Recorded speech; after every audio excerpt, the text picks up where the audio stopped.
God bless you. Good evening. Can I hear you all say good evening again? I know it's snowstorm outside, but we're here, right? Okay. So my name is Val Free, and I am the lead steward of the Neighborhood Network Alliance, formerly the Southeast Side Block Club Alliance.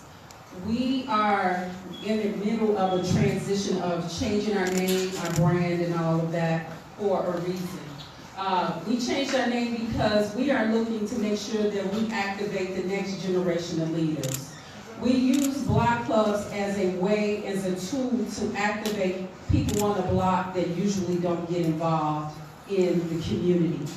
And as we go forward, if you're on our mailing list, you will hear more about that. But as we do that, we're looking for people who are interested in being a part of networks in their community, networks of housing, networks of education, economic development, health and wellness, public safety. What am I missing? Education. So, as you think about those things, think about who you know yourself and say, hey, I may want to be a part of these networks. Anyway, tonight we're here to see what's in it for South Shore. Can I hear you all say that? Can I hear you say that a little louder? Can I hear you say it a little louder? What do you want it to be? Can you ask? So when you ask your question, think about what do you want it to be in it for South Shore or even yourself. This is about self-interest, neighborhood interest, and all of that. Unfortunately, as Victoria mentioned, the Alderman cannot be here today due to the passing of her mom. We do have a card for everyone to sign. Please make sure you sign it so that we can show our concern and send our condolences to her and her family. But as we move on, would like to let you know that we are a part. This is a partnership with Dems on the Move. Anybody familiar with Dems on the Move? Well, since there's one person here that's familiar with Dems on the Move, I'll let her tell you about it. That's what I get for raising my hand. Good evening, everyone. My name is Kiana Barrett. I am a proud South Shore resident, so I'm glad to look out and see my neighbors. I'm glad you all were able to make it out in this snowstorm, but that lets me know that we are a very determined and mighty community. So give yourselves a round of applause for being here tonight. And I'm gonna have to make us stand up and do some jumping jacks or something because we seem a little lackluster. So we're gonna need a little bit more energy because there is a lot at stake in this election. There is a lot that we need to learn about. There is a lot that we need to do as concerned residents. And so as Val said, what's in it for South Shore? Dems on the Move is an organization, a political and leadership organization that has been organized by Congresswoman Robin Kelly, who represents our district, the 2nd Congressional District of Illinois. She is very, very pleased to represent all of you as her constituents. Mr. John Moore just walked in. He is the official liaison for Dems on the Move, so I want to bring him up very quickly and allow him to just introduce himself and to talk about something that's also very important in this season, which is the census, and we tend to miss that, but that is something that we cannot afford to be sluggish on. So without further ado, Mr. Moore, if you could just come quickly and introduce yourself and just move. Okay, first of all, thank you very much for having me. I'm sorry I'm late. This will actually be the first time in about 20 years I've not voted in the 5th Ward. I'm now a suburbanite, but I've been a Hyde Parker since 1992. So I've been paying attention to what's going on, and I wish you gentlemen luck. Dems on the Move, as Calvin was saying, was funded by Congresswoman Kelly, and what we're doing is we're just trying to engage people year-round, regardless of if there's municipal elections, statewide elections, county elections, and basically trying to empower them to be better constituents, to run for office, to work on campaigns, and also how to hold your elected officials accountable. So, we appreciate, coming out and being part of the night. As Kenna said, the census is outrageously important. Right now, I think we have 18 congresspeople in the state of Illinois. Because of the loss of population, we'll most likely, as of 2022, have 17, maybe even go down to 16. And so obviously our boundaries will be redrawn. And that's going to impact us at the federal level, that will impact us at the state level. So the way that your state reps and state senators, the people that represent you now, might not represent you in 2022. As the aldermanic candidates will tell you, they won't even redraw the aldermanic map in 2021, going, or do you wait until 2023? Yeah, the county maps will be redrawn, all the maps will be redrawn. And it's important that people show up and be counted in the census, because that's how our representatives are chosen.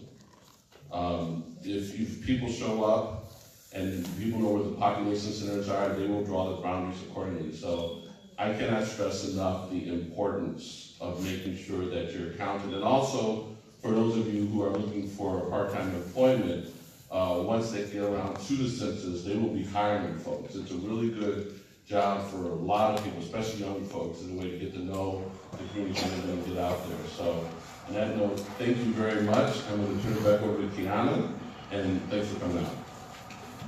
Thank you so much, John.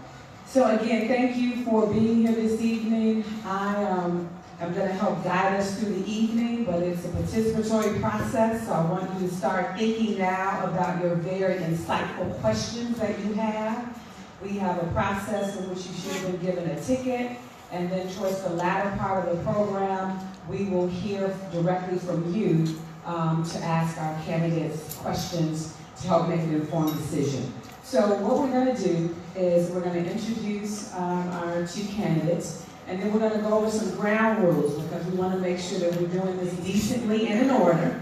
We want to be respectful of everyone's time. We want to make sure that we give both of our candidates an opportunity to speak to their platforms.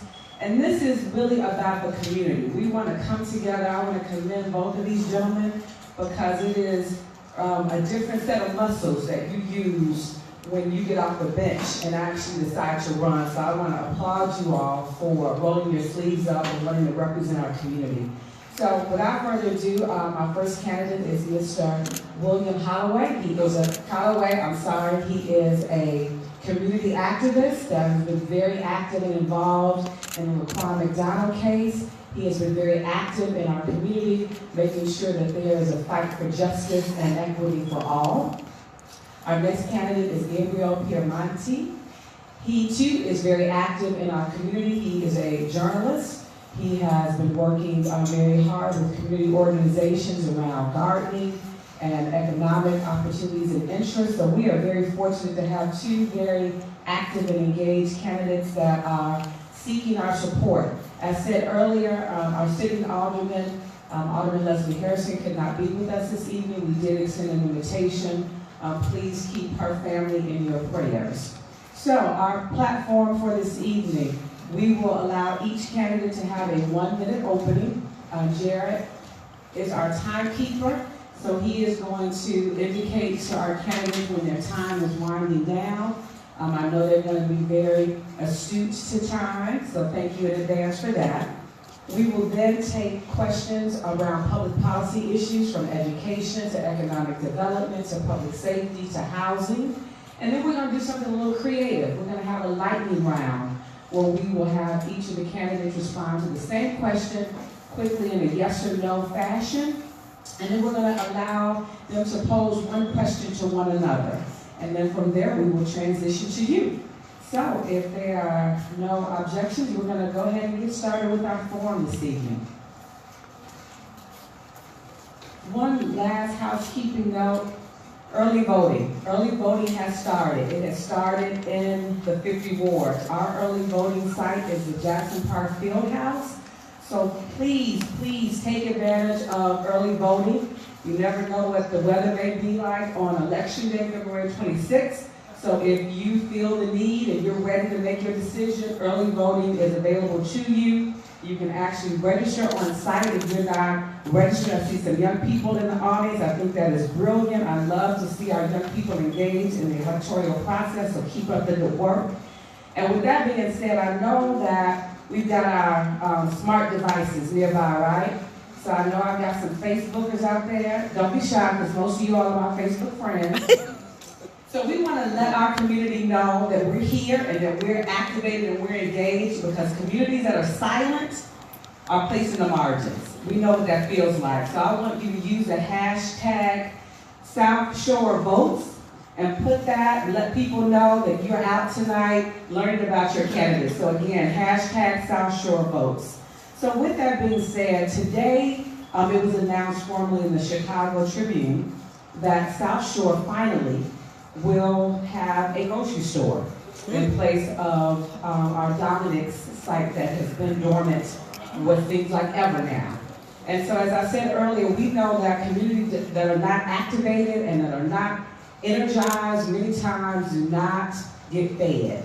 And so this store is going to leverage $10 million in TIF funds to be built. It's going to be shop and save. So again, I know there was a lot of energy around what we wanted to have as a replacement grocer. But I'd like for each of you gentlemen, once you finish your 1-minute intro, to talk to us about the work that you did yourself around the grocery store and the fight to end the food desert for South Shore. So, William, if you will go first with your 1-minute intro, and then we'll take Gabriel, and then we'll transition to our question. Thank you, moderator. Can y'all hear me? Yes. Good evening. My name, first and foremost, I'd like to give honor to God, to my Lord and Savior, Jesus Christ. And thank you to you, moderator, and the good folks, and Val, wherever she is, for helping organize and putting this together. Thank you all for coming out. As the moderator has previously spoken, my name is William Calloway. I'm a community organizer, executive director of a startup nonprofit entitled Questionnaire. One of our focal points in my organization is both advocating for social justice, community development, and violence prevention. Pretty much in a nutshell, I'm running because I see a dire need for our community, from public safety to education to community development. I've been on the forefront of a lot of community and grassroots issues, and I want to take the same vigorous fight and tenacity that I've displayed on the activism forefront, and I want to take that to City Council. And I want to represent our community, our Fifth Ward family, from Hyde Park to South Shore for the next 4 years. Thank you.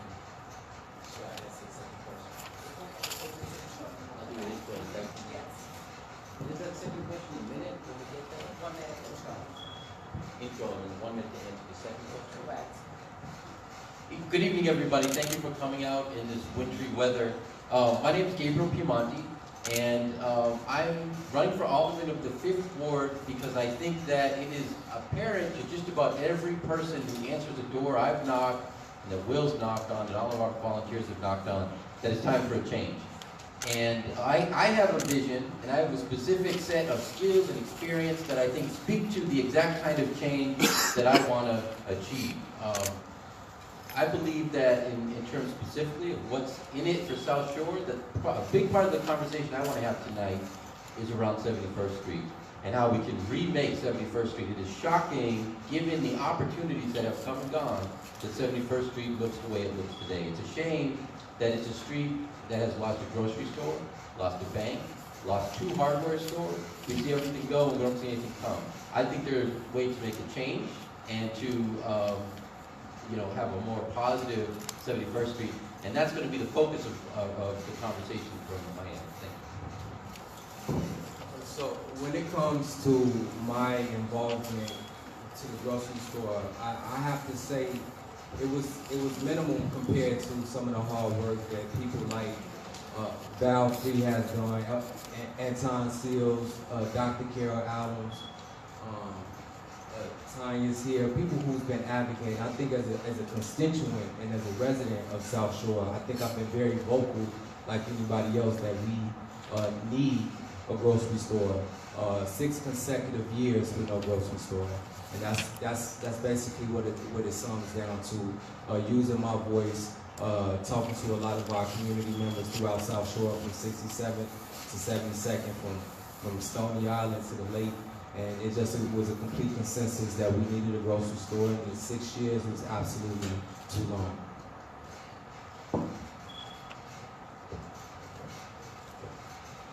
I absolutely echo candidate Calloway's praise of all of the folks who really were on the front lines to fight for this grocery store. I don't think it would have happened, as shocking as it sounds, 6 years later. I think we still wouldn't have a grocery store if it weren't for the work that people in this very room did to fight and put pressure on an alderman that just seems to not be interested in responding. I was involved in the founding of the Rainbow Beach Farmers Market. My experience as a journalist in Chicago is a big project like a grocery store is not going to happen without an alderman who makes change. So you've got to have somebody who's willing to take the community in and be a partner to make things happen together. It was clear to me that wasn't going to happen. So a small way we could make an impact was to bring fresh fruits and vegetables to the community by having a farmer's market. And I was the first person to bring vegetables actually to that market. The first year we struggled to get farmers to come from the communities outside Chicago in to sell, but that was a small contribution I was able to make. So thank you, gentlemen, both for acknowledging the hard work of many of the community stakeholders that were on the front lines of the store. Can you just go a little deeper and talk to us about what you will do if you're our next alderman to make sure that we don't have to wait 6 years to get the economic development that we deserve as taxpayers? Just 2 minutes. Yes. 2 minutes, yes. Well, quite frankly, I think that's something. Well, I think the community overall, we just need an elected official that's going to be responsive. We deserve and need an elected official that's going to be hands-on. That's something that we've been neglected to have over the past, well, for me, I've been a constituent for the past 10 years, but I'm sure longer than that. From the voices that I've heard in the 5th Ward since I've been on the campaign trail, or even before I announced. It's just about willingness to have the heart, to have the spirit to fight for resources for our community.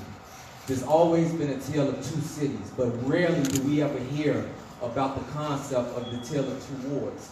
You got this northern part of the ward, which is very robust, that is very economic friendly, that is very relatively safe. And then you got the southern end of the ward, our neighborhood, South Shore, which I am a product of, that is economically challenged, relatively unsafe. We deserve an alderman that's going to be inclusive, that's going to bring everybody together. Not just focus on one neighborhood, but focus on all the surrounding neighborhoods. Grand Crossing, Woodlawn, High Park, and South Shore. That is what equity looks like. That is what fairness looks like. And that's the type of alderman that the 5th Ward does deserve, and that's the alderman I will be.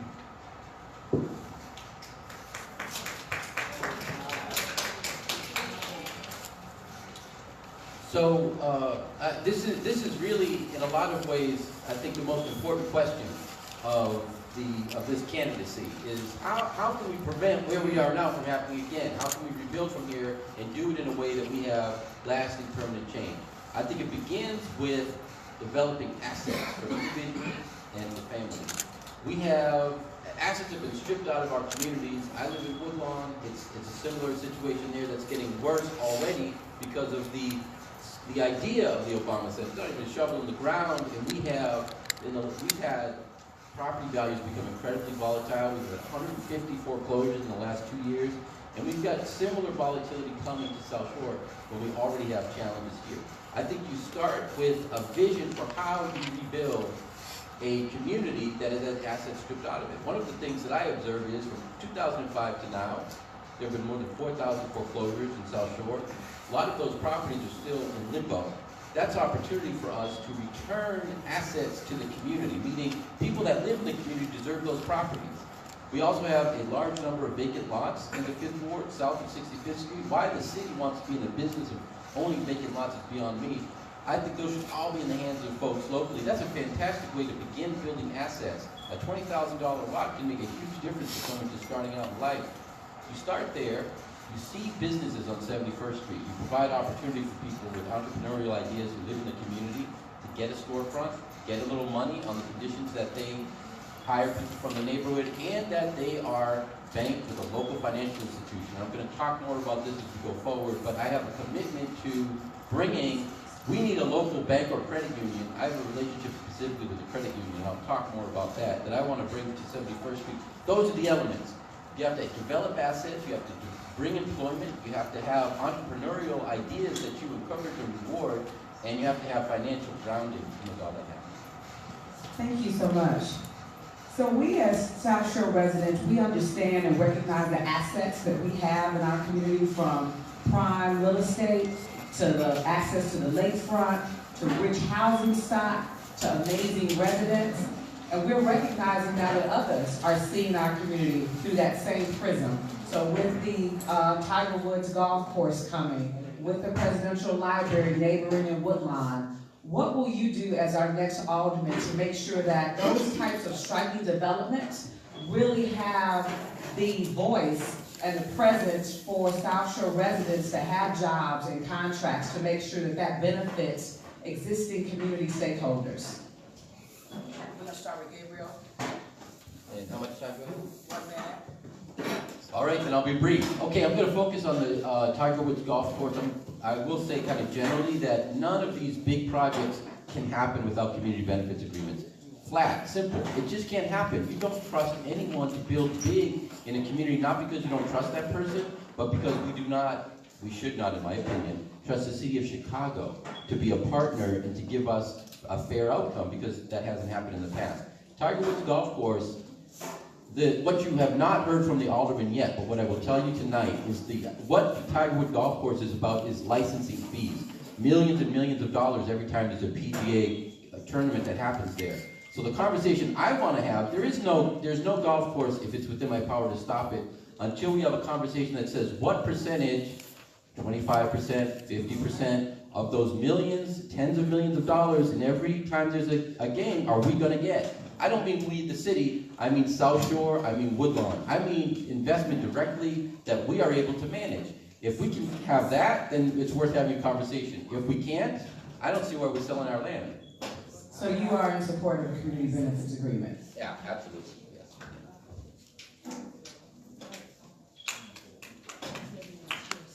I too want to say that I support a community benefits agreement as well. I think in order for us to really have great conversation about this, and I've been very vocal about this on the campaign trail, is that we have to make sure that we have an elected official that separate themselves from developers.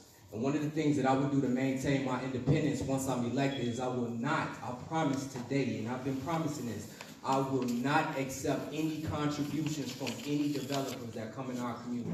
That is one way I think that we can maintain independence from a lot of developers. But the second thing is, along with the CBA, as my opponent was speaking of, we need to make sure that they're hiring within from the 60649, hiring from the 60637, the 60615. Also, what about minority contractors? How many minority contractors are helping to build out this community, this Obama Center, and even the upkeep and the maintaining of the center as well? That's something that I would like to explore as well before we say, okay, it's cool for you all to come over here and occupy our space. Thank you, gentlemen. So I hope you all are taking notes. Both of these candidates are in support of a CBA. And so,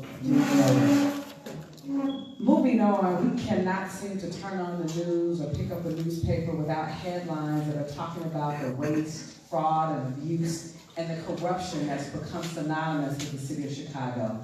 There is a privilege in city council called aldermanic prerogative. And there's been a lot of energy around that and how that can cripple a community, how that can afford aldermen the decision to decide what makes it to the floor, what things get heard and voted upon. So can you talk to us about your position on aldermanic prerogative and why or why not you're in support of it? We're going to start with William, and that's going to be 1 minute. 1 minute, okay.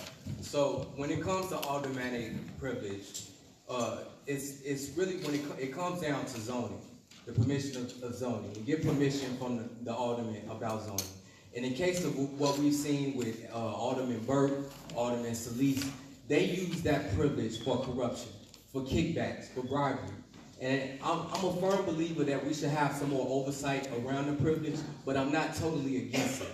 Like, it's basically, aldermen are considered mini mayors of these wards, and they have these executive authorities. I'm not against anyone having executive authority. I'm against how you use it. And I think that's what we need more oversight for, the way that aldermanic privilege is being used when it comes to city zoning. Again, that's why I say that as an alderman, when I am elected, I will not accept any campaign contributions, and all developers will be encouraged to sign a CBA.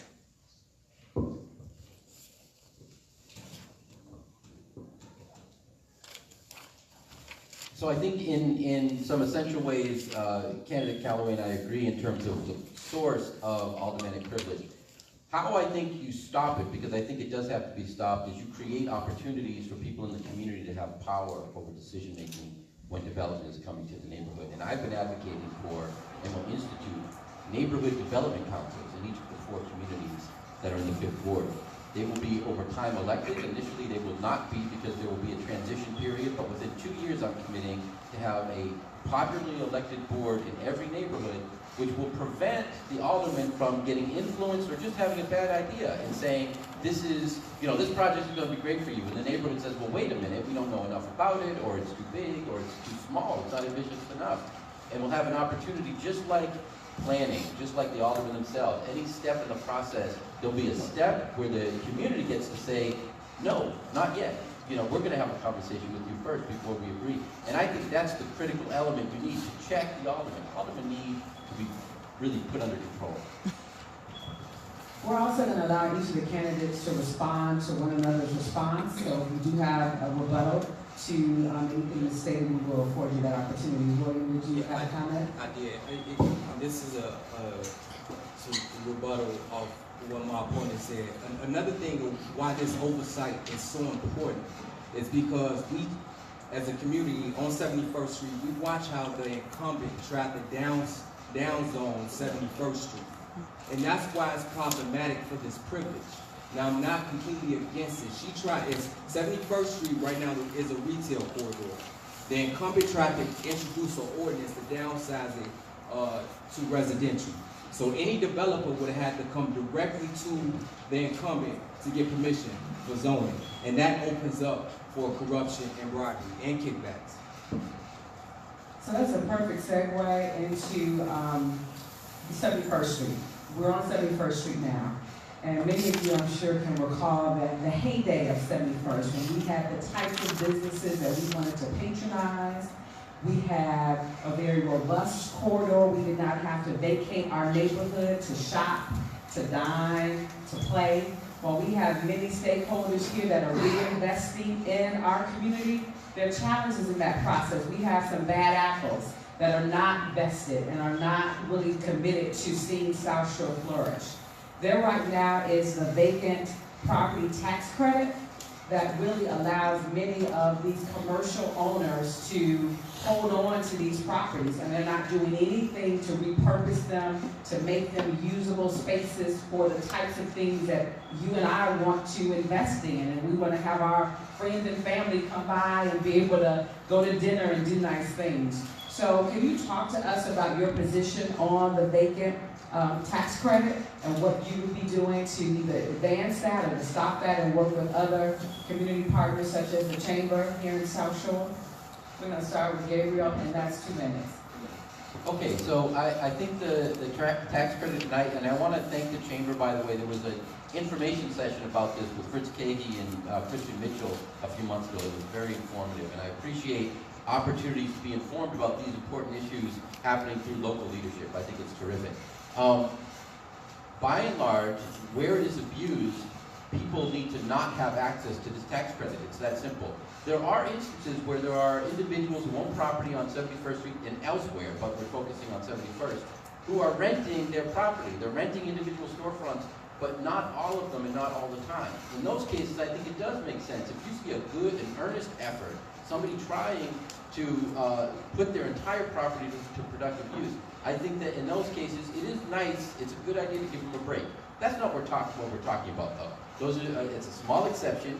You can write a law that specifically deals with them. We're talking about people's land banking, sitting on property and not doing anything with it. And I don't think it's inappropriate at that point to either facilitate a sale of that property or to take that property if need be in order to put it to productive use. My principle, my vision for how we can turn around a street like 71st Street is to start with the idea of productive use, and behind that to have the asset development idea I was talking about earlier, that our best business owners 90% of the time are going to be people that you can walk to their home from the business that you're looking at, whether it's the whole property or an individual storefront. And so we should try to do as much of that as we can do. Capture the money that's working through our community and not have it get leached out, but have it circulate through the community. One way you do that is to stop people from just sitting on property 10 years not having anybody in that storefront. It doesn't make sense. An adjunct piece of this is to quote an outrageous square footage rate. Like when I was looking for a storefront, I was being quoted like $3 a square foot, $4. So like $4,000 a month for a small storefront. We've got to change that too. Thank you. Personally, for me, I think these tax breaks that we're speaking about should be considered on a case-by-case basis. When it comes to slumlords, and I think that's where our right comes from, is slumlords that's using these tax breaks. Our anger is being fueled at. But when you look at people, homeowners or storefront owners who are in blighted communities like 71st Street, look, I'm on 2030 East 71st Street. My campaign office is right there. It's on the corner of 71st and Chappelle.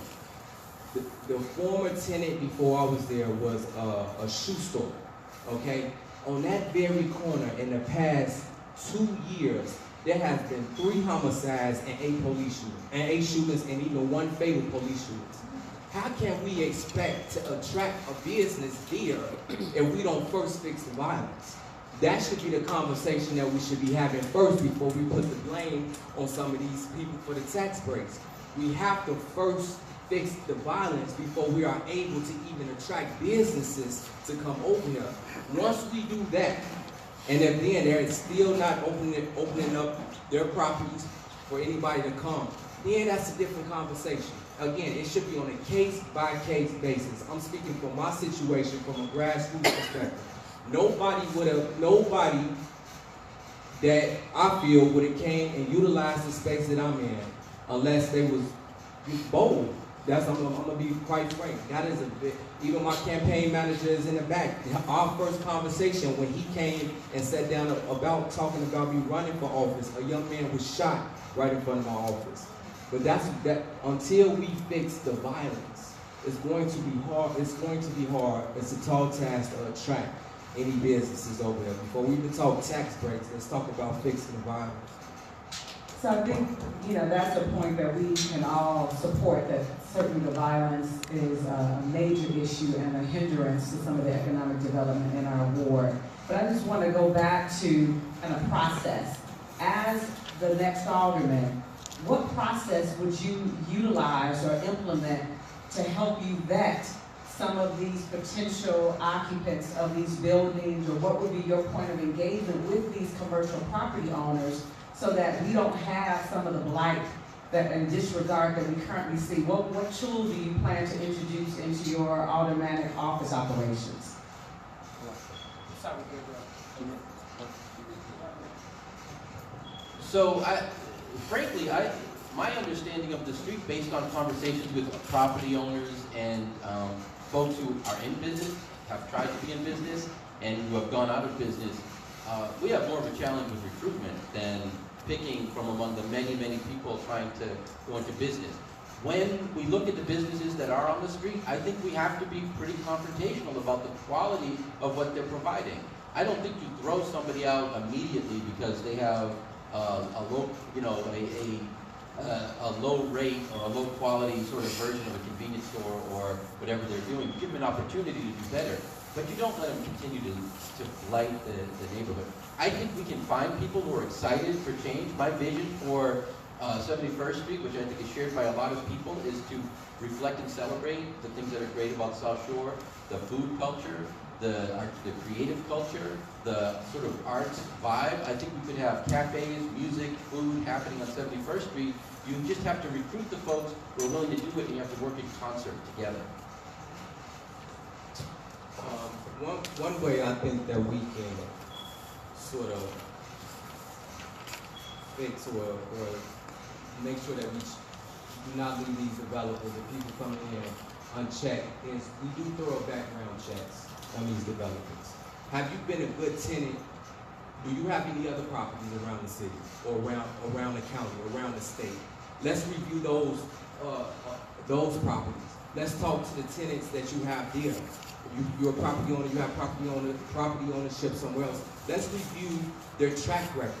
Let's see if they can muster up some support from the community. Again, have you talked to any grassroots community organizations here in South Shore?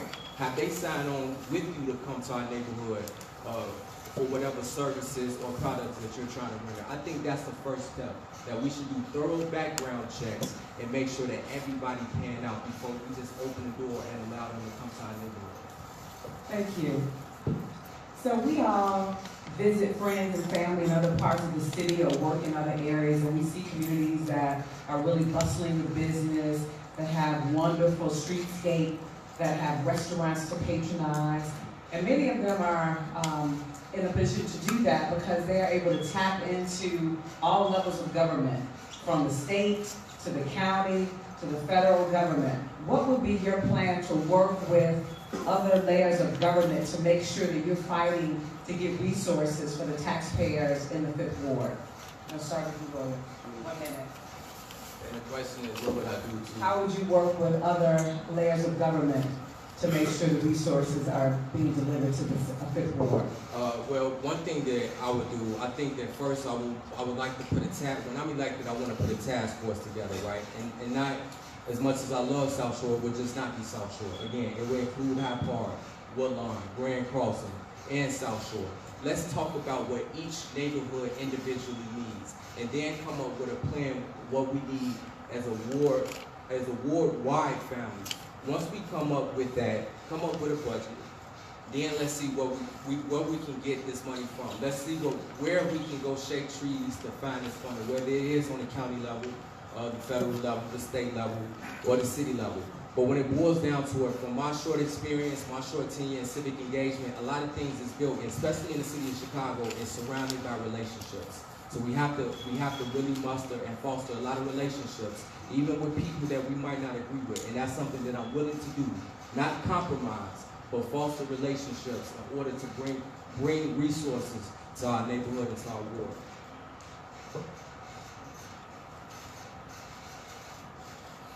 I think that's absolutely right, and I believe that the currency of building those relationships with elected officials is votes. We have an alderman with many precincts in each part of each neighborhood in the ward where the number of registered voters who are voting for the incumbent is at 12%, 14%, 15%. That essentially is a vote of no confidence, given the number of people who will vote for an incumbent without really consciously thinking, just sort of go out to vote as their civic duty, and don't think critically about that. We should have enough unity and political consciousness that is a kind of collective will and moving in a direction that we can deliver huge numbers of votes for folks who are on the state and federal level, and then they're going to listen to us. Everything else can help. There are lots of other things that can help. But when someone can look at voter turnout and say, wow, Alderman Piemonte or Alderman Calloway is getting like 45% of the vote in these precincts or better everywhere, then they're going to listen to you. Thank you. So we talked earlier about public safety, and that's a huge issue for our community. It really impacts jobs, retail, quality of life. What would be your strategy to improve public safety in the ward, and what have you done to date to be on the forefront of making sure that we have safe communities? We're going to start with Gabriel. 1 minute. Okay, so I recognize that violence is an epidemic, and it's a complex epidemic. And I've been involved in what I think are critical components of creating communities that are healthy enough that people aren't turning to the kind of crime and other behavior that often leads to violence. Now, Before I go into those details, I'll say there are some people who are just violent criminals, and you need to respond to them in kind. You need to recognize that there are people who are not just kind of pushed to an extreme, but live in a space where they're in that extreme. For everyone else, for the majority of people, you need economic opportunity. You need those assets I'm talking about, because that's how you build a life that doesn't lead to some kind of desperate act or a bad decision. You need employment opportunities. You need vibrant, a vibrant 71st Street transforms all of South Shore, transforms Grand Crossing, transforms Woodlawn. We have ripple effects when we think holistically. I've been involved in organizing and opening a credit union that started 15 years ago and has just under $4 million in assets. And I'm the president of the board of a recovery center where we deal with addiction and mental health issues. What about CAPS? What is your position on community policing, and particularly having beat officers that are assigned to beats to regular patrol? So, yeah, as organized, I think CAPS, as it was originally conceived, is a great idea. It doesn't work very well now. I would empower both the residents who go to CAPS meetings and the police who are actually there to make decisions. We also need to integrate that with an actual beat cop system. So we need police officers walking up and down 71st Street. That has to happen. I've talked to police officers, I've talked to former aldermen, and it's real simple. The relationships is what makes that happen. If you are an alderman with a good relationship with the commander, you can have cops walking your street. It's that simple, and we need that as an element, I think, of CAPS in that kind of policing.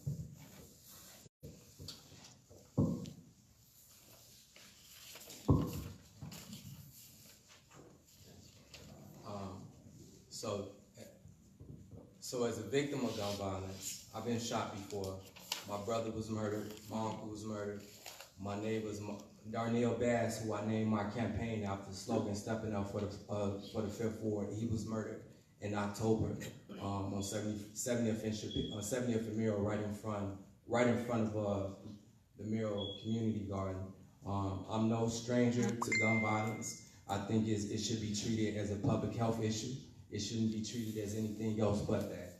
As far as what I have done, I used to work for an organization called Sunshine Ministries with Joel Hammernick and Woodlawn. One of the things that Joel was doing, I was his violence prevention coordinator. We had a operation called custom notifications. What happens is a community member will go with a high-ranking level person from law enforcement to somebody that's on the CPD database, and we would ask them what type of services can I provide for you, right? What type of human services, social services can I provide for you? Last point, real quickly, moderator. I've helped organize 2 peace treaties between the Gangster Disciples of 71st and Paxton and the Solid Foes of 71st and East End, and I will continue to try to curb the violence once I'm elected as the 5th Ward Alderman. Thank you so much, gentlemen. So I know one of the things that you all probably didn't say, because time is of the essence, is you would work with the NNA and block clubs, because we all know, and this is a block club organization that's putting on this forum, that we are our best advocate. To know your neighbors, to be organized, to come out, to have a phone tree, to call the police, to be at CAPS meetings, that is the largest affront to violence. So we look forward to having that partnership, and if you're not a member of a block club, then you can be one tonight. So we'll take care of that as well.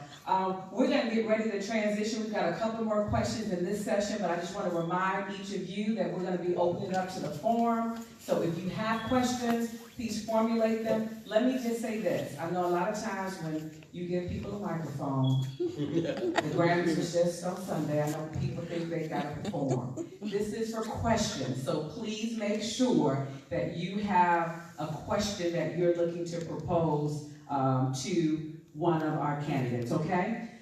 With that being said, we know that really the bread and butter of aldermanic relations are constituency services. How many of you have called the alderman about a speed hump, lights out, garbage can?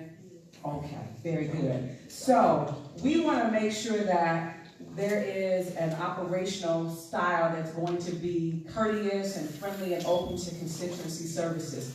Talk to us about your plan to implement a process to engage constituent concerns. That'll be 1 minute, and we'll start with William. Okay, great. So one of the things I'm really excited about, and I might have to patent this because I don't know if anybody else doing it, is we want to create, what we've been exploring to do is create a ward app, a fifth ward app.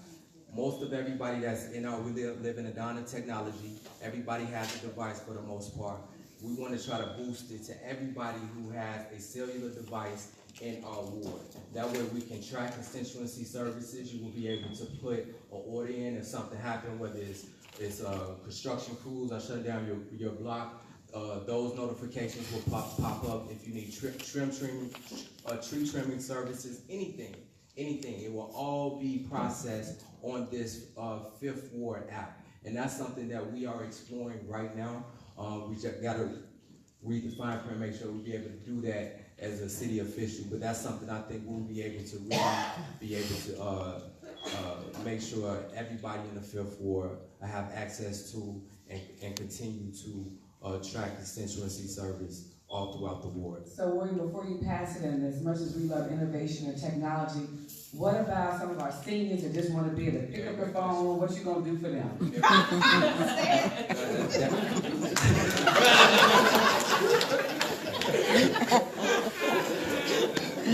We're gonna make our app senior friendly.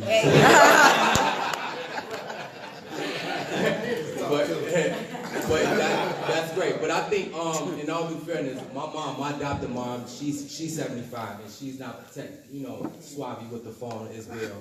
So something that I want to do as well, not just for constituency service, but just for services at large when it comes to our seniors, is create a task force, a senior task force, so they can generate the ideas on what they need me to do.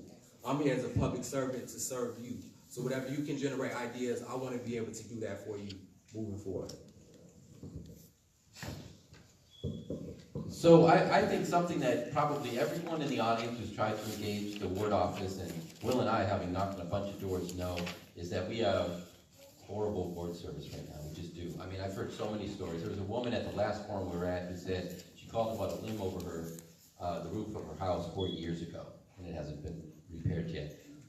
So we've got to do better, and there are two ways you do it. One is technology, and Will and I think, are kind of along the same lines. I actually have if you go to gabrielpiemonte.com/fifth ward constituent services, I already have a model up that I'm working on. The other side of it, and I think this is where we really have to make a difference, is that engagement. So the idea that I want and that I've been developing is really a kind of a basic customer service approach. You call, you get a ticket number. So, and not like a 20-digit long ticket number, but like number 12. And you can follow, if you are inclined to go online, you can do that, but you can also call the office back. And you'll get a call back, that's our commitment, and you can follow progress until the thing that you need done gets done. Very good, thank you. So we'll take these last two questions. Earlier, Mr. Moore talked to us about the importance of the census. And presently, if our population declines are what they are projected to be, we could stand to lose 2 congressional seats. What will be your approach to making sure that you encourage and activate your neighbors to participate in the census, given some of the inhibitions that many people have as it pertains to the census? We'll start with you, Gabriel, 1 minute. So I think this is a huge challenge, and I think it's mostly a challenge around education, that people just don't have a sense of what it is and why they should participate in it. I think we also have to absolutely insist that those census jobs, we get every last one we possibly can in the neighborhood, and we encourage the folks who get those to network in the ways that they're comfortable with their friends to say, I've got this job, this is why this is important. We give them resources to inform other folks. I think that's a big part of it. But the other thing is that this is really a kind of, in terms of communities, a kind of a life and death issue. We need to go beyond just counting who's here and recruit people back to Chicago. We've got to fight so hard in the 1 year we're going to have before they start counting people to make this a community that is desirable for people to come back to, and that we get the word out in other parts of the country that we're restoring the population, because honestly and intentionally, in my view, we have been systematically depleted of population so that we're going to lose not just congressional districts, we're going to lose wards as well, and it's going to really be a mess for us. It's going to be hard to come back from. So I think what this race and what this campaign has taught me is the importance of counting your votes before Election Day. I think we should take that same approach to the Census Day. So what I would do is I would want to go do pre-door knocks, maybe pre-census, if you will. So let's go precinct by precinct and talk to our neighbors and make sure that we get a head count for every single household inside of our ward, so that we know when the census come and knock on our doors, we're gonna say, nah, in the 31st precinct, we know it was 2,488 people in there. Y'all need to go count for another 1,000 people. We also have to ensure that we're working with our grassroots community organizations, because we do have people. The reality is, on this side of the ward, there are people that are struggling with issues, whether it's mental health, whether it's drug abuse, or whether it's housing location. But that does not mean that their body and their life should not be counted for the census. But in order to ensure that happens, we have to work diligently with our grassroots organizations around the ward to make sure that happens. Thank you so much. So it's 7:11. I'm just doing a time check because I want to, again, get us out of here the same day we came in. So, with our young people here in the audience, and then recognizing how important education is to our future. Many times I was talking to some of my neighbors, and we were talking about some of the abandoned properties on our block, and I oftentimes said that on average, a family that would maybe look at that house for purchase probably has a school-aged child, and they're going to be considering the quality of neighborhood schools. Many of the people in this room fought tooth and nail for us to get an IB school in this community with South Shore International High School. Begrudgingly, and however, there is a dismal number of South Shore residents that are students at South Shore International High School. What would you do as our next alderman to make sure that, one, we don't have to fight for coveted slots in just a few schools, but to activate and make sure that there's a pathway and a pipeline for students to attend high-quality schools in our community? I'll start with, I think we started with Gabriel last time, so William, and that's 1 minute. Okay, so I want to first go on the record that I totally agree that we should have an elected school board. I believe that we should have an elected school board first. That's the first thing that we should start, because the bureaucracy behind the Chicago public school system is the first problem. Because we're gonna have 2 CEOs step down, one for ethical violation and the other one was for corruption. So we need to take away the power from the mayor to appoint these people in the first place. That's the first issue. The second thing I would like to explore is convening the chairs of the local school councils. We have 12 neighborhood schools inside of the 5th ward. Only 2 of them are performing at level 1. So I want to make sure that we can contact all the local school council chairs for each neighborhood school, convene them for monthly meetings, talk about what's working, what's not working, how is parent involvement at that particular school, and also find a way to move away from formula-based funding. You should not be penalized from funding if your attendance or enrollment is low. So those are just a few ideas. Student-based budgeting. So I agree about an elected school board. I would break that out a little bit and say we have to first take the schools away from the mayor, and then once we've done that, work on an elected school board. But I think we're in agreement. Our schools are a political pond, and we have mayors who are beholden to charter school interests that are using, especially our high schools, driving them into low quality performance in order to justify a whole different public school system that's only quasi-public and doesn't serve all our kids. We've got to have a moratorium on charter schools. Our elementary schools have to be the feeder, and I think the more people are excited about elementary schools, the more power you have politically around fighting for the high schools. We have a real problem that our elementary schools don't talk to each other. That's something that the alderman can help facilitate. Another problem we have is we don't really think in terms of how children learn when we're thinking about what one school is doing versus another. And that's another way that you can really, the government can influence, and we can orient the schools so that some are teaching in a particular way that's good for some kids, some for another. And then you start to attract a different kind of level of interest in schools. Thank you so much. You all must be forward thinking, because some of our lightning round questions you all answered. So we're going to go through these real quickly, yes or no answers for each of you. Do you support term limits for aldermen, yes or no? Yes. Yes. Do you support an independent, democratically elected school board? Yes. Moratorium on charter schools? Yes. Participatory budgeting for capital improvement projects for the ward? Yes. The abolishment of red light cameras? Yes.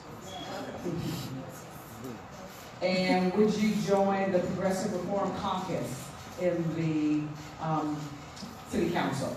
It is reform. Right. And a quite personal question, but I think it'll say a lot. Have you made your selection for mayor, and if so, who? Yes. Amara Can you Enya. tell us who? Amara Enya.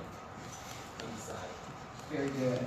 So we're gonna end this session here with allowing you to ask a question of one another, and you'll have a 60-second response. Again, we're gonna, after that, transition to questions from you, and then we're gonna go and early vote in the morning, right? If you haven't already? Very good. Okay, so we're gonna take our first question, Gabriel, and you'll ask William. So Will, I hope I'm not calling you out or anything, but when we're talking about efforts to reduce violence in the city, I noticed you avoided the Jason Van Dyke verdict, but there's no question that has fundamentally showing us that a police officer can be held accountable in that way, has offered opportunity that I think is just profound, not even in the city, but around the country. And I'm just wondering if you could speak a little bit to how that verdict changes the prospects for having a less violent, more peaceful city.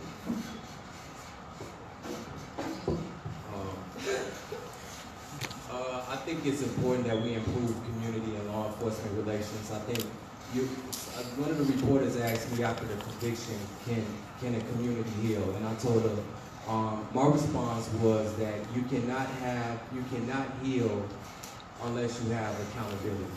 And that was our first step of healing, is accountability. And to ensure that we have better relationships between law enforcement officers and the black and brown community, we have to have some level of sense of accountability and checks and balances. And even we saw with former Chicago police officer Sergeant Watts, Tim Ward, gentleman was just released today out of jail because of some wrongful things that he did. But we have to increase the relationship between law enforcement and the black community. That way, the community will be more forthcoming with giving them information, giving them leads, holding each other accountable as well. So thank you for that question. My question is for my opponent is, when I'm elected, will you serve the 5th Ward as a ward superintendent? I will if you will.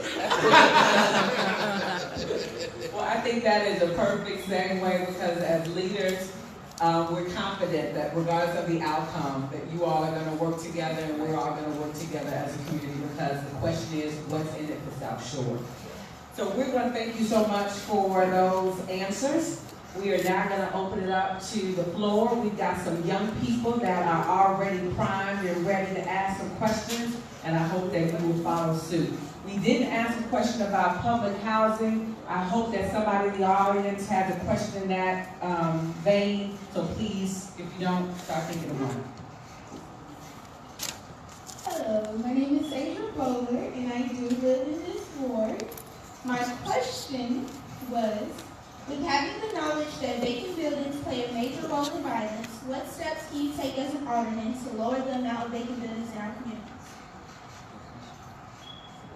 1 minute each, and we'll start with you, Joel. Yes. I think I'm really big on community beautification. I think there's a lot of eyesores in our community, and as a result of these eyesores, it opens these vacant properties up for hoarders, for even some drug users to go and utilize drugs. So I would like to use any money in the slush form, any money that we can get, resources we can get from the city to renovate these spaces, just to beautify them, make sure that we know that nobody is hoarding them, and know that there's not anybody, no drug users or homeless individuals living, sleeping in these vacant properties. So I think that's what I would do moving forward. So thank you very much for this question. I appreciate it, and I think it reflects your awareness of what we need to do in our community. And I appreciate that insight. I can't emphasize the importance of assets being stripped out of our communities enough. Predatory mortgage lending, predatory auto loan. There are so many different ways, including something that are supposed to be developments that, innovation that's supposed to help us, that in the end have taken assets from our community. Vacant buildings need to be absorbed and integrated back into the community, meaning people who live in South Shore need to own the properties that are now vacant in South Shore. Properties that are bad buildings that are owned by somebody in, who knows, Skokie or wherever, not here, need to be acquired and very quickly turned over to somebody who lives in the neighborhood. That kind of asset development, not only do you eliminate a problem, but you also create an opportunity for a family. I'm not saying those properties need to be acquired and then sold at a high market rate. I'm saying they need to be transferred into the community so people can really do something good with that asset. Thank you. And Tanya Trice is in the audience, ED of the South Shore Chamber, so she would certainly be a person to talk to about that. Can we get our next young person? Can you introduce yourself and your question? My name is Tamia Ragland. I am also from the Fifth Ward, and my question is for Mr. Williams. You mentioned that we have to fix the violence first before we take steps towards change. What are your ideas on trying to mend the relationship between police officers and citizens in the South Shore, in the Fifth Ward? What's your name? Tamia. Tania, thank you for that question. So most relationships, if you have a relationship, is built off trust. You can't do anything unless I trust you. We have to get back to a point, or even get to a point, because I don't think there was ever a point for the Black community, that you can trust the Chicago police. There was a young man who lost his life for Snoop Augustus right across the street from our campaign office on 71st and Chappelle. That fractured the trust between law enforcement and our community even more. So the Fifth Ward is, majority of it, if not all of it, is in the 3rd district. So what I would do is I would work with the commander down in Hannah. We would meet monthly. I will convene great minds like you and your peers and other community stakeholders, and then we will come up with next steps on how we can create trust, again, between law enforcement and the Black community. That has to be the first thing that we do, is find out how can we trust each other again. Thank you. Thank you. So, my name is Trey. I live in the 6th Ward, but I go to school around here. And one of my questions was concerning school, because, it's what school. But that's one. One of my questions concerning school was, like, with the school lunches, most of them is actually not up to date. Like, you can find some food that's spoiled, and it's been in a lot of schools. So what are you going to do that's going to help students stay away from school, from food that's actually not up to date, or that's not ready to be served to students? How would you help keep that out of schools? That's a great question. Really? Can we start with Gabriel, so he didn't answer that last one? So the company that feeds you that food is Aramark.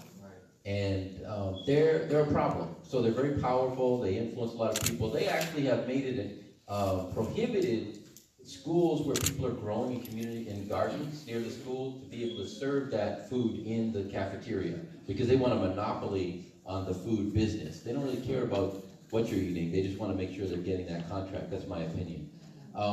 I think they need to go. I think we need bidding, and I believe that in a lot of cases you could probably create there could be opportunity for businesses within communities to provide these meals to students. And so I think we just need to think about a different way of serving food. On some level, students should have a kind of vote of no confidence, where if enough of the students say this food is awful, the school has to respond to it, because you're not the first student I've heard say that. Sure.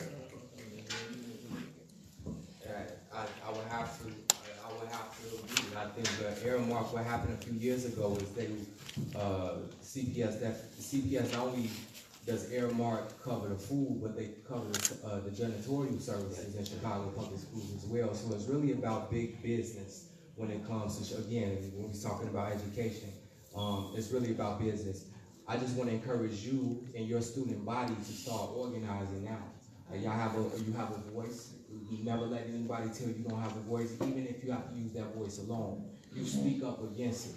And I think that's where you need to start and originate from. Start organizing everybody in your school, and get your parents and other loved ones involved as well. And me, when I'm elected, then you come to me, and I will try to at least introduce an ordinance that we can open the bidding contract up and remove earmark as one of those suppliers for your food vendor. All right? Very good, thank you. The next question. To move program along, we'll just have one person respond to each question. That way we'll be able to get through as many of them as possible, okay? Hi, my name is Deja Dixon. I live in District 4. I live in District 4, but I wanted to ask about the schools and how the government is dumbing down our generation with the saying, "No child left behind." How do you feel about that? I completely agree with you. I think you're right. They are dumbing down. And we need to introduce curriculum that comes from the city. We have incredible history that is native to South Shore, to the South Side, that you never hear about. Opportunities to learn if we had a kind of a broader idea of what it meant to teach young people and to work collaboratively in their education process. We can't end No Child Left Behind or any other federal education standard, but we can be part of a partnership, and we talked about this a little earlier, about how we can partner with elected officials on the federal level to stop that. And I think what would be really a good idea would be to hear more from young people what they think they should be learning, what kind of things would engage them, what would be interesting to them. Thank you so much. Congresswoman Robert Kelly, his office is here. No, John, that's you. So again, we've got congressional representation in the House. So now it's you all's turn. So I hope that you all have formulated your questions. I know my colleague here is going to take this process now. We'll just take numbers from there. All right, so what we're going to do, the tickets that we have passed out, that you signed in. I am Harold Williams. I am one of the organizers that's helping out with this event. So the tickets that you all have, we're going to call the last two. Now just keep in mind, there are a lot of us that are in here. We want to make sure that we get a chance to hear everybody's questions. We don't want to get a dissertation just for them to answer the questions. So we're going to get started. The last two numbers, 77. Ticket number 77. That's you? Come on up. You got to come on up right here.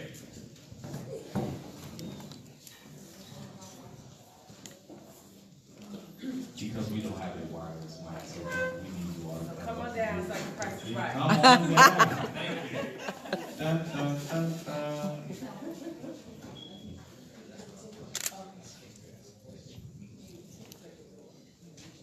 All right. I had not yet formulated a question, but I guess I will do so now. Gentlemen, South Shore has been without a grocery store for 6 years. And we got word that the contract had been signed. Thank God for Pride Shop and Save. Today, I'm wondering what you might do to increase the number of grocery outlets that are available to us. We used to have Dominic's, we used to also have the food exchange on 72nd and Exchange. I could walk to either of them in 5 minutes and it was great. Do you have any ideas for bringing in other grocers so that we might have a greater selection of food? Yeah, I personally do. And let me say this about the grocery store process, because I'm not sure if all our community and our ward understand this. There was $10 million of TIF funds that was part of this process. And I don't think that our ward, particularly our neighborhood, had enough voice in part of that process. That's the first thing. I also believe in co-ops. I think that we could use that tax TIF fundings to also create and generate revenue for co-ops, for owners, right from here from the community. So if we're giving $10 million for one company, right, imagine what we could have did for a variety of different groups. And I think that's what I would like to sort of dive into and explore more with using the TIF funding to help create more co-ops. Also, I like the farmers market. We need to bring that back as well, because just because they sign off on the grocery store, you still got the build-out process. That can take 9 months to a year, depending on zoning and other things. Those are some of my thoughts. Thank you. All right, next number, 72. That's fine.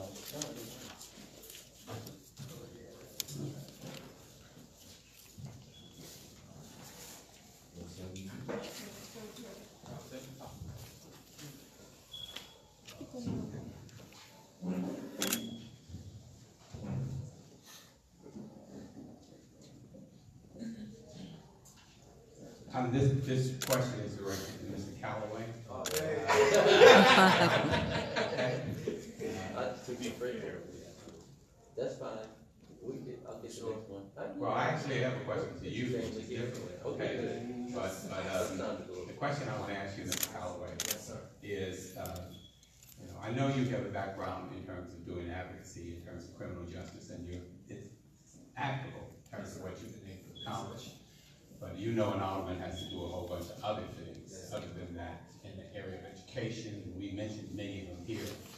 I'd like for you to address, in terms of your background, either through your jobs that you've held, or any other community organization that you've worked with, or any other thing that you've done over the years, where you've addressed some of these other areas, like education, in terms of what you've done, because I'm a believer in looking at what people do is more important in terms of what they say they're going to do, particularly if they have never been in office. Yeah, that's a great question, but I'm gonna give a little pushback on that because I don't want people to be marginalized about what they have not done. I believe that it's millions of people across the country that have degrees and working in occupations that they did not get their degree in. So far as and particularly in education, I was a former Chicago public school teacher assistant. I'm not sure if that worked, if that answered his question, but I was in Chicago public schools for 2.5 years as a paraprofessional. There I learned a lot, especially in the realms of special education, working with students who had special needs and disabilities, understanding how to put together an individual education plan, aka an IEP. For those who don't know what that is, so I've worked in Chicago public schools for 2.5 years. I'm not sure if that's adequate enough for your vote, but I hope that answers your question.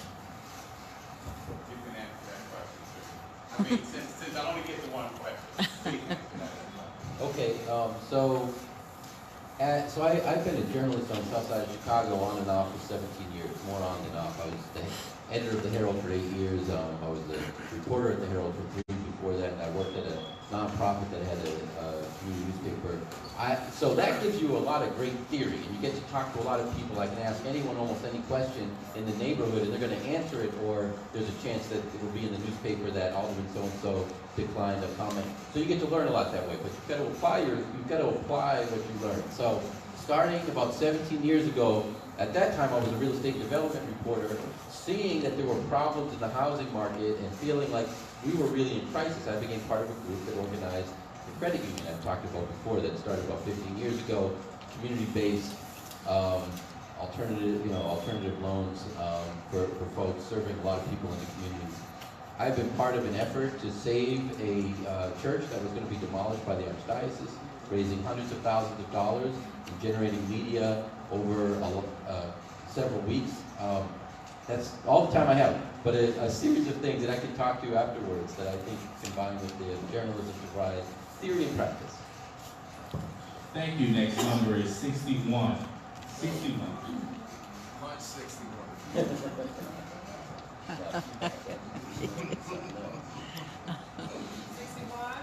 change your mind. Bashful. Next number is 78. 78. 78, please move quickly. All right.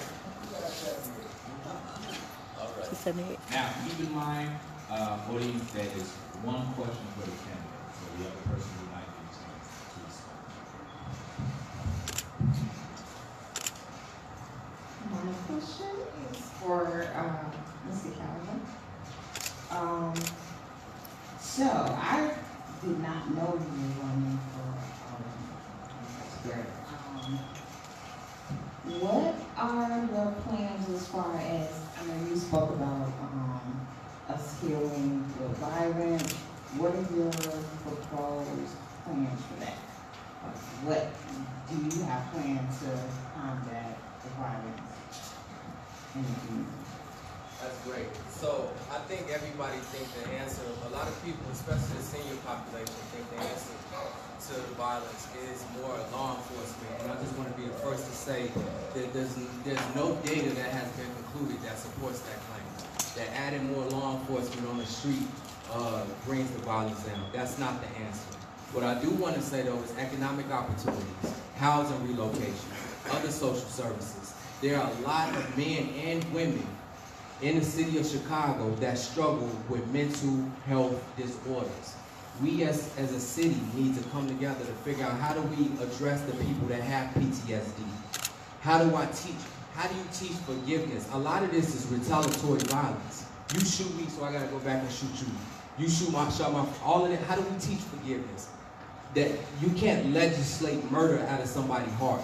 Right? So comprehensive gun laws and all these things, as much as they sound good, it's not a reality where we stay. But I hope that's a long conversation. I'm sorry.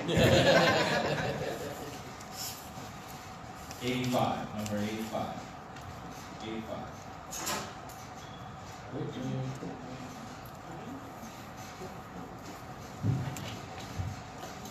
Thank you. I wonder what you guys' positions are on the South Shore development for the country club and the golf course. What your positions are on the development of the South Shore, The Tiger Woods development? Club and the golf course. You mean the golf course specifically? Okay, so we talked about this a little bit before. In my opinion, the golf course as proposed is, I'm opposed to it. I think you don't need to lose the nature sanctuary, you don't need to lose part of the beach. There are a lot of assets that are being eliminated, and it just doesn't have to happen. But even on general principle, you can operate within the footprint of the extent, the two existing golf courses, and get a PGA course, whatever additional land you need, you can build out. But I said earlier, it's really about licensing, it's about money. So lots of money is going to pass through this PGA thing once it's developed. And the question is, are we going to see any of that? And if we are, then we have to have a conversation. I have a position. I don't think it makes sense the way it's currently proposed. But I would want to have a conversation with the community. If we could have, if we were going to get $10 million every time there was a PGA course that could go right into violence prevention, economic development in schools, would we be against the golf course? I don't know. I don't want to answer that kind of on my own. I want to be honest and say I think all of us should, figure that one out. As proposed, I'm against it though. Ticket number 47.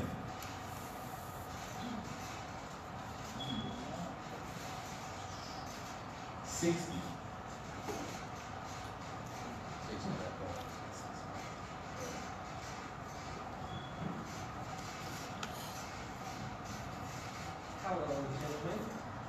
Thanks for being here.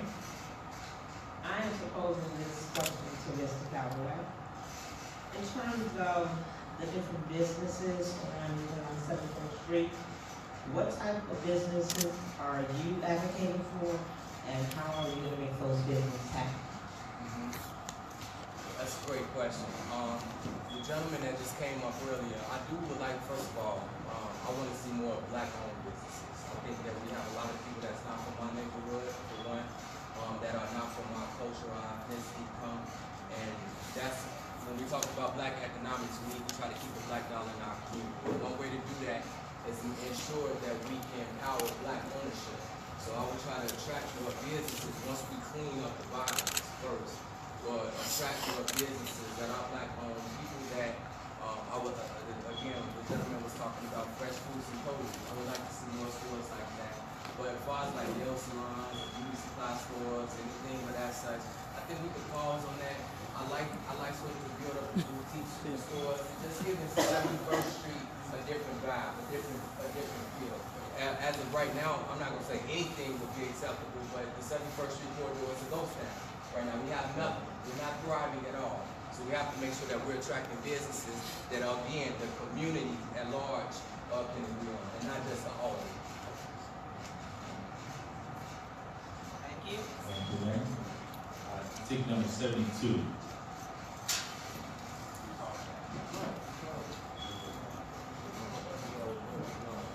53.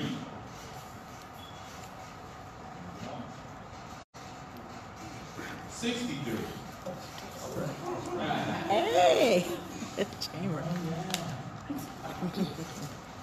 Hi, good evening, gentlemen. As you know, the South Shore Cultural Center is one of the community's biggest assets and is grossly underutilized. We literally could have the Ravinia on the south side.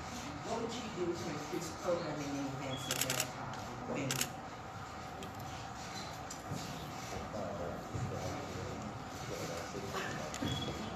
This back and forth is killing us up here.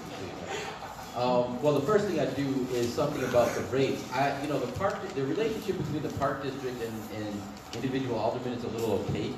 It's hard to understand exactly what goes on, but people are paying thousands and thousands of dollars for events in a public space. It does not make sense to me, and I think that has to change. I think that's the first thing you do is make it more affordable and accessible. Community meetings should be free. This thing gets about $1 million from the city every year and is renting space on the second floor. So there's got to be an audit to figure out what's going on there. There's got to be some control, I think, asserted over what's happening in there. But I think once you succeeded, if you were to make it affordable for folks to have a sliding scale or whatever approach you take, then you've got to kind of get the word out, because a lot of people don't even think of it as an option now. They say, well, we can't afford the cultural center, or I don't know if that's going to work. There's also a problem around parking that I don't know is a solvable problem, again, by the alderman, but it's really, I think, a shame that you've got to pay to go into a public space. It just doesn't seem right. 46.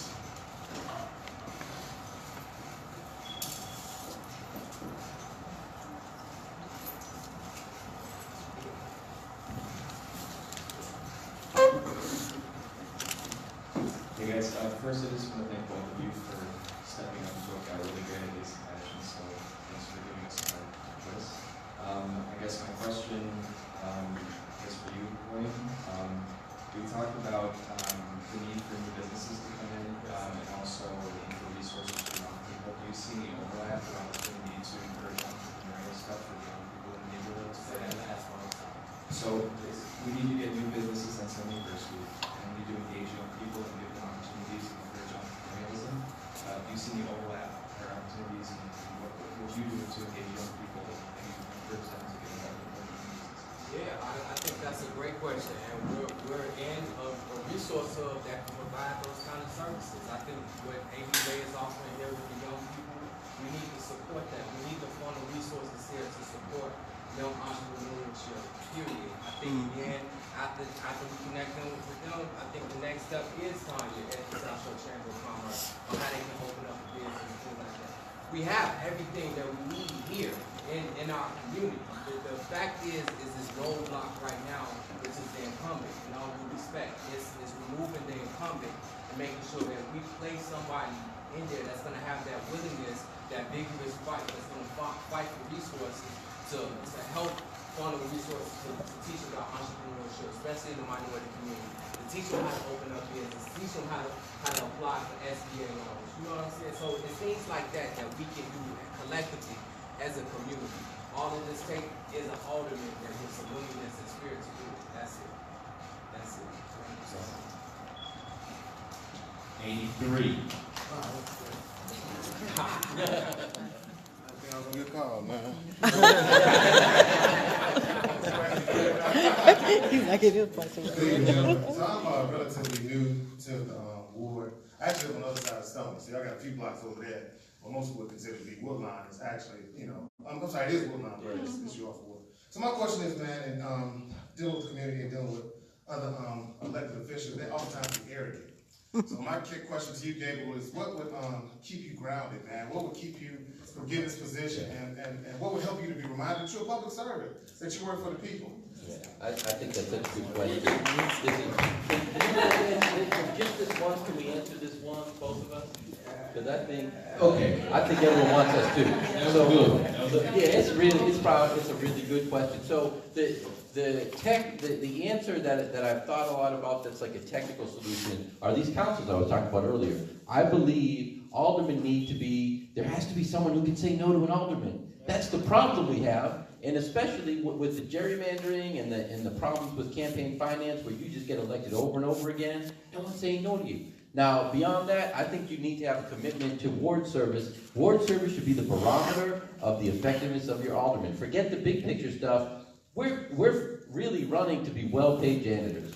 So if your sewers are still backing up, if your trees limbs are hanging, if the lights are out, you gotta fire that janitor. So, that's the other thing. We got to make sure, my commitment has to be, you call about a problem, just like if I own a building and the person who's supposed to fix the problem doesn't fix it, you should be able to go up to me. I've got to be the guy who answers, really the buck stops with me. So I think that's a twofold question for me. One is more of faith-based. I'm a man of faith. I believe in a higher power. So that's something, amen. Raise a love offering after this. But one thing I will have to do is make sure that I'm secure in that arena with my spiritual shepherd, with my spiritual advisors, and making sure that I stay planning according to what the doctrine that I believe is adhering to that doctrine, to what I believe in. That's the first component for me to stay humble, and that's what's gotten me this far, I like to believe. The second component, I think, is policy. I'm gonna say again, I'm gonna go on the record and say that I'm a term limit myself. And I think that's important. That keeps you humble and that keeps you grounded to say I only have up to 8 years to do what I have to do. And to make sure that you have integrity and continue to have integrity. I'm gonna add one more element, and then the third thing is 71st Street. And making sure that I'm staying visible and relative and connected with my people. Because if you know anybody on 71st Street, they're going to let you know how they feel about your constituency services. So just making sure I stay well connected to the people and to the community. That keeps you humble. Number 7. 50. One. Hello, gentlemen. My question, you mentioned about starting businesses in the community because there are other ethnicities who have businesses over there. Those businesses who are owned by people other than what represents the community, what kind of approach do you have for seeing that they hire people in the community? For example, you have the Chinese restaurant, but there's not a black employee there, but they're taking millions of dollars out of the black community. So what kind of a plan do you have to address that issue? That's what we said. Anyone? I want to be fair, so. Yeah, actually, we did that last one together. Well, I think this is the sort of thing where we can talk about not liking aldermanic privilege, but then we run into this. So I really do think aldermanic privilege is a problem, but I also feel like it helps a lot to be able to just go into a store and say, who are you hiring? And I think we have to have a priority in terms of having local folks hired locally. And if that doesn't happen, I think, frankly, it is appropriate to have greater scrutiny in businesses who aren't hiring locally. So you've got to really, if you say, look, I'm going to hire who I want to hire because I have an idea of what the best business I can have can be, and that means I have to have total control over it, okay, that's fine. I'm going to have inspectors in there making sure that you are so clean. I'm going to make sure everything you do is top notch. We can't have any problems. You can't force, I think it would be a mistake to take a good business, force it to close just because they're not hiring locally, but it's a lesson learned. And the lesson is, we have half of the storefronts literally on 71st Street are vacant. Let's make sure the ones we're putting in are locally owned and hiring locally. And the ones that aren't doing right do have to go.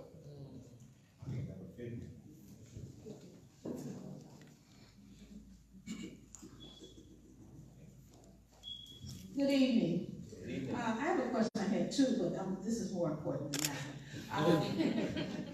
I want to know, because you talk about landlords that are that don't live in the community and they will not rent to other people that want to own businesses in the community. And the reason they're holding out is because they want to hold out because of the Obama Center. And they can get higher rates.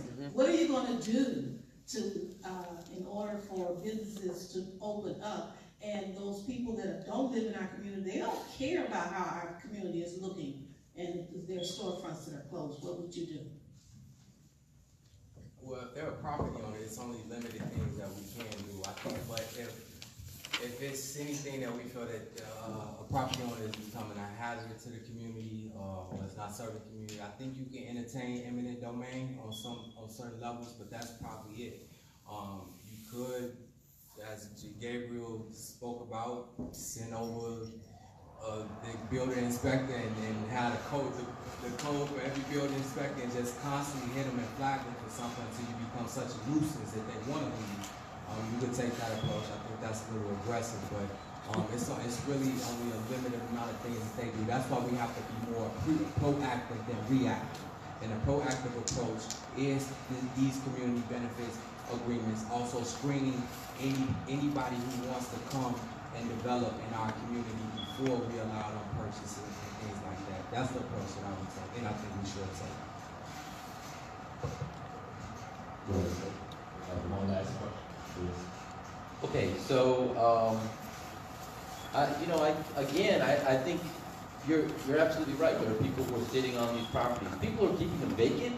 We've talked about this a little earlier. I think it's absolutely true. You use these different tools. You also encourage people to come on board. I think in some cases people aren't renting out. They're not getting engaged, not getting involved because they feel like it's more profitable for them to do what they're doing, to sit on their property, get the tax credits they get for not doing anything, and they don't want to be bothered. There is an opportunity for a carrot there. There is opportunity, partnering with the chamber, doing outreach, recruiting businesses for people to see a different way. If they do not, but we should see this as an extreme. If they do not, we need to, all of our property on 71st Street needs to be put to productive use.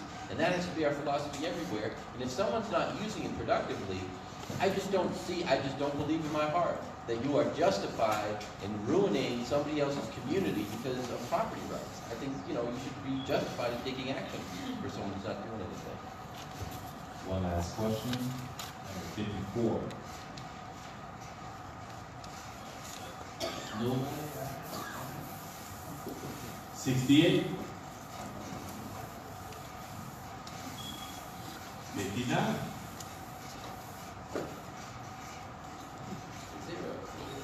55.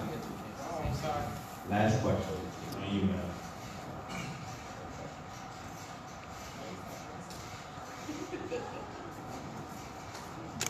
Good evening. Thank you so much for both of you guys. You've shown very thoughtful leadership, and appreciate your moderating this being fantastic, by the way. So I know you guys talked a lot about economic development, bringing in a lot of moving parts, a lot, right? And when you first get into office, you have to have some, at least 2 or 3 hot priorities, right? To show and demonstrate that you heard what the constituents have said, and you're putting to use those voices. So let's say either one of you win, what's your top 3 priorities that you are going to implement, measure it so that we can hold you accountable, and then also ensure that if you're not hitting it, how do we scrutinize you? Only one can answer that question. Come on! So Mr. 30 seconds. Who has the last? 30 seconds. Yeah. Okay. That was a good 30 question. seconds each. Okay. Go. 3 priorities. He said go. Top three, constituency service and response time, public safety, and economic and community development. How can you rate me on that? I think that's going to be up to the community at large. I would definitely make sure, one thing that I kind of frown upon it is, right now with the incumbent, is the lack of knowledge when when a war night is happening, how a war night is happening, and what's going on with the community. So I those are my top 3 issues when I'm elected: constituency service and response time, public safety, reduction of it, community and economic development. Okay, in the interest of time, I'm just going to give you 3 policy things, so the measure is did I do it or didn't I? Beat cops. So beat cops up and down 71st Street. If you see police officers, CPD, then I'm doing it. These councils I've talked about in every neighborhood, they constituted within a couple of months and then within 2 years, popularly elected. And then third, a program to provide entrepreneurs seed money, and my vision is 20 entrepreneurs, but seed money on 71st Street. People from the neighborhood getting money from businesses in the neighborhood and hiring from the neighborhood. Excellent. Thank you so much, gentlemen, and thank you all for those insightful questions. We can tell you short the road you are. We can really answer the questions. So excellent. We're going to give our candidates 30 seconds to close out, and then we're going to hear from our organizer for the evening. Feel free to give us our marching orders from here, and then I'll see you at the polls in the morning, okay? All right, gentlemen. We'll start with Will with your closing statement. So I feel as a resident of South Shore, there's a plan for our community that does not involve a lot of us. And I'm concerned about that, and that's an issue for me. I'm kind of disheartened by the lack of luster and leadership and response by our current incumbent. And there's also, not only in our ward, but in city council, not being a voice for a lot of key issues or holding your colleagues accountable. That's a problem for me. So when you elect me February 26th, I promise to do everything right that the incumbent did wrong. Okay, number 1, pick one of us. One of the 2 of us. I want to be alderman. I really want to be alderman. But I want one of us to be alderman, almost worse than I want me to be alderman. You know, 20 years is enough. We've had 20 years of a vision, or whatever you want to call it, that has come to what it is. Walk down 71st Street, you see what it is. My vision is opportunity through developing assets locally, revitalizing 71st Street by seeding entrepreneurial opportunity, and providing councils that provide voice all across our ward. Thank you again, gentlemen. I think we have a hard-pressed decision to make when we go to the polls, and that's a good thing. So thank you so much for your leadership. Thank you so much to NNA and Jim's on the move for allowing me to moderate, and thank you for coming out tonight.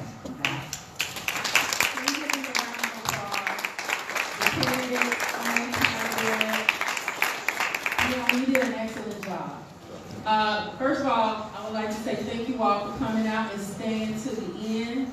Give yourselves a round of applause. Do you think we asked good questions? Do you think we asked what's in it for South Shore? Yes. Did we miss anything? Cool. So when you go to the polls, you know what's in it for South Shore, and your vote should be very well educated, right? Who's planning on making sure that they take somebody to the polls, because we really do need our numbers up? All right, so if you're going to take somebody to the polls, how many people are planning on taking at least 3 people? Cool. You should take at least 3 people. It says your neighbor on the right, your neighbor on the left, and then the people who live with you, right? All right, so we should be walking to the polls, driving to the polls, sliding to the polls. However we get there, we should be going in droves. Because what's happening right now is very serious. What's happening with our development, housing, economic development, you all ask great questions. So we gotta make sure that we secure the bag. Anyway, again, my name is Val Free. As I said, we're no longer the Southeast Side Block Club Alliance. We are now the Neighborhood Network Alliance, because we are looking to transfer power to the next generation. That's Generation Xers and Millennials. They are not attracted to block clubs for some reason. However, they are attracted to networks. And so what we want to do is make sure they are plugged into the networks that we are providing and creating throughout our communities, through our area councils. So we do have area councils. That's a 15 or 40 block radius where the community members govern. They are the eyes and ears. They are the gatekeepers of their area. And we have 9 in South Shore on the east side of on the east side of Stony Island that we are working with. Currently, we're working with 4. And as we grow, as they are moving forward, we'll go and we'll do the next board, because there's one that's already been activated forever, that's the Jackson Park Highlands, but we need to get the rest of them up and going. But I'd like to say thank you for coming out. Your marching papers is you're going to take some people to the polls, and you're going to participate in the census, and you're going to make sure that our people know how important the census is, because we will lose resources if we don't have our numbers up. You get it? Get it, yes. Good night.